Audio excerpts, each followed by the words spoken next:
राधे राधे। आज मैं आप सबको छठ पूजा, गोपाष्टमी, अक्षय नवमी और कार्तिक माह के महत्व के बारे में विस्तार से बात करेंगे, सजीव भावनाओं के साथ। और प्राचीन परंपराओं की गहराइयों को समझाते हुए लिखा गया है। छठ पूजा हमारे सनातन धर्म की एक अत्यंत पवित्र, सरल और सुसंगठित परंपरा है। यह केवल एक व्रत या एक तीर्थ मात्र नहीं है। यह माता पिता की आस्था, परिवार की एकता, प्रकृति के प्रति कृतज्ञता और जीवन में संतुलन बनाए रखने की एक अमिट सीख है। छठ पूजा का मूल भाव है भगवान सूर्य और छठी मैया की आराधना, ताकि परिवार में संतान सुख बना रहे, बच्चों की दीर्घायु और उनके संरक्षण की प्राप्ति हो। छठ के दिन घर परिवार एक साथ होकर उपवास रखते हैं। उपवास का अर्थ केवल भूखा रहना नहीं, बल्कि अपनी इंद्रियों और मानसिकता का शुद्धिकरण है। इंसान जब शुद्ध मन से उपवास करता है तो वह अपने भीतर की खटास और अनावश्यक भावनाओं को त्याग कर एक दिव्य ऊर्जा के लिए स्थान बनाता है। छठ व्रत में जो सबसे विशेष बात है वह है समय का पवित्रता। सूर्योदय और सूर्यास्त के समय स्नान और अर्घ्य देना। नदी, तालाब या किसी स्वच्छ जलाशय के किनारे जाकर जो नहाते हैं वह केवल शारीरिक स्नान नहीं बल्कि आत्मिक शुद्धि का प्रतीक है। छठ पूजा की अनुष्ठान व्यवस्था बहुत ही सादगी और नियमों से भरी होती है। 4 दिनों का व्रत होता है। नहाए खाए, खरना, संध्या आराध्य और प्रातः आराध्य। पहले दिन गृहस्थ संध्या में नहाकर फल और सादे भोजन से अपने शरीर को तैयार करते हैं। दूसरे दिन खरना होता है, जिसमें रात्रि व्रत के पहले विधिवत रूप से खीर या प्रसाद बनाया जाता है, जिसे व्रती ग्रहण करते हैं और पूर्ण निर्जल व्रत आरंभ होता है। तीसरे दिन संध्या के समय नदी या तालाब के किनारे जाकर सूर्यास्त के समय अर्घ्य दिया जाता है।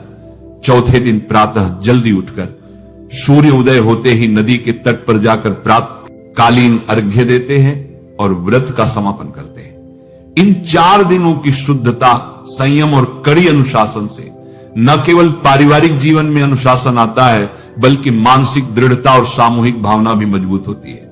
कई लोगों के मन में प्रश्न उठता है, क्या ये सब केवल परंपरा है या कुछ वैज्ञानिक कारण भी हैं?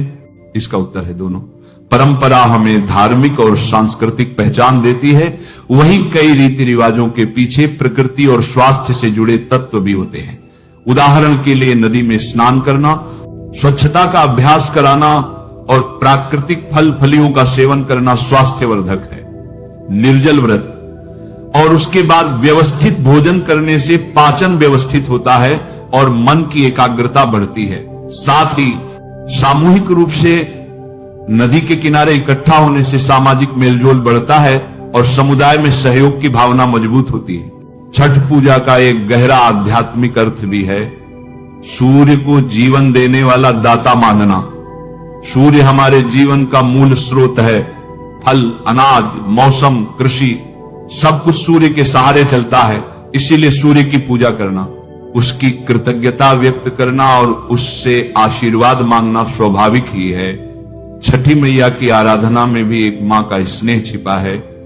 वह मां जो बच्चों की रक्षा करे, उनकी बुद्धि बढ़ाए और उनके जीवन में स्थिरता दे। माता की भक्ति में माता का आशीर्वाद हमेशा बालक की सुरक्षा और उन्नति का मार्ग बनता है। छठ के बाद कार्तिक माह के अन्य प्रमुख त्योहार आते हैं। छठ के पश्चात अष्टमी आती है, जिसे गोपाष्टमी कहते हैं। गोपाष्टमी का संबंध गाय और गौ सेवा से है। भगवत लीला में दिखाया गया है कि भगवान बचपन में गायों का पालन पोषण करते थे। गौ पालन जीवन में समृद्धि और धर्म के प्रतीक है। इस दिन गौदान, गायों की सेवा, उन्हें चारा देना और उनकी पूजा करने का विशेष महत्व बतलाया गया है। गाय को पूजने का अर्थ केवल धार्मिक अनुष्ठान नहीं है, ये प्रकृति और कृषि आधारित जीवन के प्रति सम्मान का भाव है। गाय से जुड़ी परंपराएं एक सामुदायिक जीवन शैली की याद दिलाती हैं, जहां खेत, खलिहान, पशु और मानव एक दूसरे पर निर्भर थे। आज भी गौ सेवा और गौदान को पुण्य का काम माना जाता है। गोपाष्टमी के बाद नवमी आती है, जिसे अक्षय नवमी या आमला नवमी भी कहा गया है। आंवले का पेड़ हमारे स्वास्थ्य के लिए वरदान की तरह है। आंवला विटामिन सी का उत्तम स्रोत है और पारंपरिक औषधीय गुणों से भरपूर है। आंवला नवमी के दिन आंवले के पेड़ की पूजा और आंवला दान का बहुत महत्व है। कहा जाता है कि आंवले के नीचे भगवान का वास होता है और इस दिन के किए गए गुण कभी नष्ट नहीं होते, इसीलिए इसे अक्षय फलदायी माना गया है। बचपन की कहानियां जिनमें मां के साथ खेतों में आंवले के पेड़ के नीचे प्रसाद बंटता था, वही सरलता और प्रकृति के साथ जुड़ाव की परंपरा आज भी हमारे दिल में बसे हुए है। आंवला को औषधि मानकर भोजन में शामिल करना हमारे शरीर की रोग प्रतिरोधक क्षमता बढ़ाता है। एकादशी, विशेषकर देव उठनी एकादशी, कार्तिक माह का एक और प्रमुख अवसर है। एकादशी का व्रत ब्रह्मज्ञान और आत्म तत्व की ओर एक मार्ग है।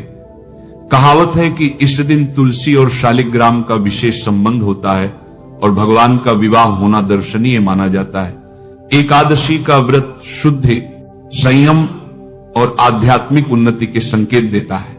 इन पर्वों के द्वारा समाज में आध्यात्मिकता और नैतिकता की भावना बनी रहती है। कार्तिक पूर्णिमा इस माह का समापन करती है और यह दिन भी अत्यंत पवित्र माना जाता है। कार्तिक माह में दीपदान, स्नान, दान और भक्ति का विशेष महत्व होता है। दीपावली जैसे विशाल पर्व भी इसी माह में आता है, जो अंधकार पर प्रकाश की जीत का प्रतीक है। दीपावली के दियों से हमें सीखने को मिलता है कि ज्ञान और भक्ति से नकारात्मकताओं का अंत हो सकता है।